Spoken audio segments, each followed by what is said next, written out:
Hindi nakaligtas itong isang journalist ng Abante.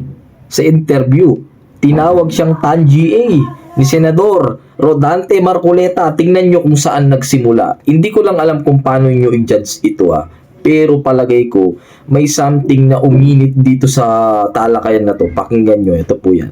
Ang description nung binabanggit nyo kaninang independent director. Hindi rin nyo alam. Well, may mga idea ho kami, pero mas maganda kung sa inyo nang galing yan. Yung independent director, unang-una, wala kang pagmay-ari sa isang kumpanya. Dapat ganun. Pangalawa, wala kang kinalaman sa management. Pangatlo, kailangan wala kang relasyon by consanguinity, second degree civil affinity sa mga shareholders. Opo. Kaya dapat independent ka. Ang tungkulin mo lang kung sakaling may kakayahan kang mag-advise sa good governance, ma-protection ng mga minority shareholders. Ito kasi ang hinihingi ng Insurance Code of the Philippines. Nagkataon na siguro gusto nilang ganun ang maging kalagayan ng asawa ko. Inirang nila ng gano'n. So pumayag naman. Anong masama doon? Ngayon, ang insurance company, lahat naman nagko-cover ng kahit anong mga kumpanya sa lahat ng mga industriya, lahat ng sektor ng ating ekonomiya. Pati sa transportation. Lahat. Bakit naman gagawin ng usapang naiiyak na para lang makakuha sila ng ipupukol sa akin? Pero hindi Kanya ho, nakarumi. hindi ho ba dapat, Senator, manggaling din sa inyo ang delikadesa na, uy, yung asawa... doon nagsimula yung delikadesa. Sir, sino ka man? Anong pangalan nito? Si Mr. T? Ano ba yung pagkaintindi mo dun sa delikadesa na sinasabi mo? Ang delikadesa kasi is parang basta dito nag-init si si Senador Marcoleta at saka to. Pero mali po siya. Bakit nga naman papasok ang delikadesa doon? Hindi naman konektado yung misis ni Senador Marcoleta dun sa company. And besides, tandaan nyo guys, ang independent director is consultant lang yun. At hindi siya talaga empleyado doon. Parang ano lang talaga, parang consultant lang, kumukonsult lang dun sa company yun. And ito lang ang iiwan kong tanong sa inyo Kung consultant ka at ikaw yung consultant ng isang insurance, palagay mo ba ikaw ang magbebenta ng insurance doon kay Diskaya? Hindi, di ba? Hindi ikaw ang nagbenta doon. Director ka lang independent director nga di ba? Wala kang connection. And then isa pang tanong ko ba dito kay Mr. T?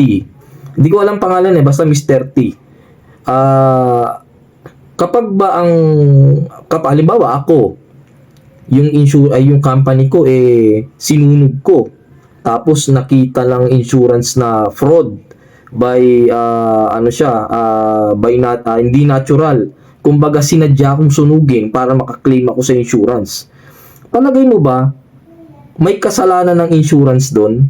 O halimbawa itong kay Diskaya, nakagawa siya ng criminal or nakagawa siya ng ganitong cases, konektado ba ang insurance doon? Hindi naman, di ba? Parang alayo, di ba? Alayo nung alayo po nung sinasabi nito.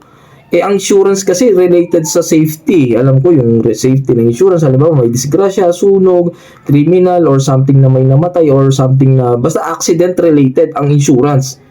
Kahit hindi ako nag-aral ng abogado, yun ang pagkaalam ko sa insurance. Siguro, sir, mag-aral ka muna ulit. Kasi ako nalilito ako dito sa pinagsasabi nitong si Aban. Hindi ko alam pangalan. Wala nakalagay So, tuloy pa natin Matatawag siya dito na Tangi A. Nako.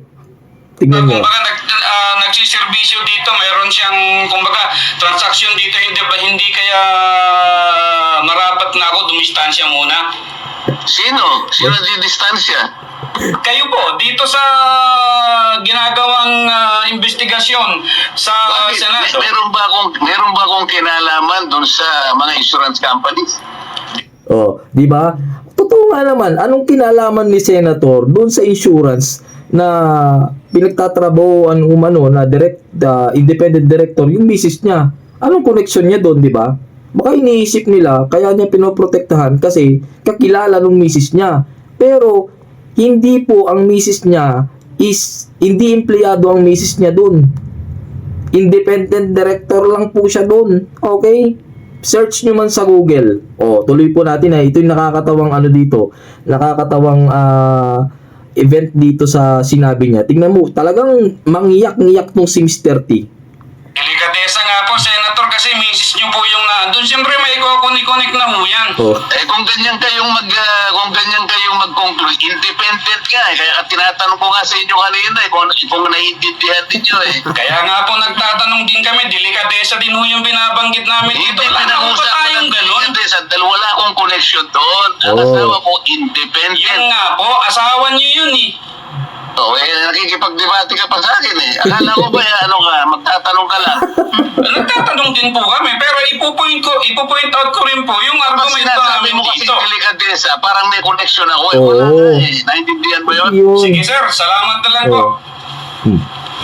Tanga. Inabot ko ba yun, Sen? Galit na galit, Dalawa mangiyak-ngiyak po kami ritong tanga. Mangiyak-ngiyak si Mr. T. Diba ano yan?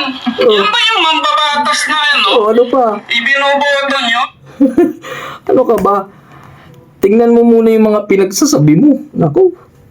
Ang hirap talaga sa mga tao kapag kabaluktot. Gusto niya pula talaga. Hindi mo mabaluktot. Hindi siya marunong umabsorb nung sinasabi ng ibang tao. May pinaglalaban siya. Yun yung sinasabi ko sa inyo guys, na may pangsariling interes ang bawat isa sa atin. Kumbaga, ang sabi nga ni General Luna, Pilipino ang pinaka mahirap na kalabanan natin, yung sarili natin. Tandaan nyo guys, pero ito, yan tuloy, natan-GA ka. Nako, ingat ka lang kasi sa pagsalita. Hindi na naluha-luha siya Grabe, naluha-luha. Dapat nga, mali yung kasi sinabi mo. Delikadesa. Walang delikadesa dun. Dapat ang sinabi mo, ganito na lang, tinuturuan na lang kita. Dapat, Sen, hindi ba medyo nakakailang yun kamo? Kasi, yung asawa nyo is konektado dun sa company, tapos kayo po, pinagparang nag-aano kayo dito kay Diskaya. Di ba dapat ganun, hindi delikadesa. Pangit din kasi yung salita mo. Yan, tuloy, natan-GA ka, Mr. T. May pangalan ka na ngayon.